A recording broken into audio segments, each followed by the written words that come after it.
It's the weapon that helped make Bruce Lee an iconic film star. And since then, nunchucks have mainly been thought of as a fierce fighting tool. But in the Northern California town of Anderson, police may be helping to change the perception of this ancient martial arts weapon. When you heard that this department was going to start using nunchucks, what do you think? Well, I was skeptical. I had no experience with the nunchaku myself. But Sergeant Casey Day, the department's in-house instructor, says he immediately saw the benefits. Down in the car. No, I'm not. Stop resisting. Down, down, down in the car. In a series of demonstrations, he shows us how these modern nunchucks can be an effective restraining tool and a replacement for the trusty old baton. Okay, you're under arrest. No. Don't resist. No. Don't resist. By applying just the right amount of force. Each pair will cost the department about $100. Advocates say the real advantage in having nunchucks is they essentially give you a couple of tools in one.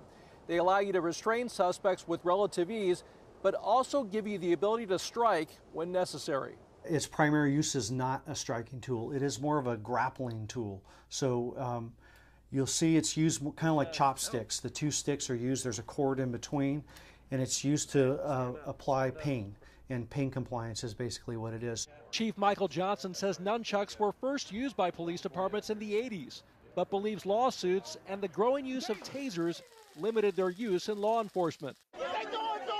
From Ferguson to Baltimore, he says the strained relationships between law enforcement and American communities made him consider a new weapon. It doesn't hurt to add another weapon in your arsenal, which is more compassionate and safer and causes less injury. The Colorado company that sells the nunchucks has been preaching that for years.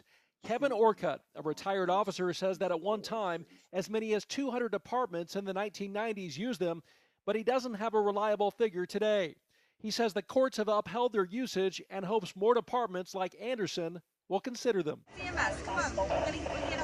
Citing one example, he believes they could have prevented the controversial death of Eric Garner, the unarmed African-American man who died last summer after a New York police officer put him in a chokehold.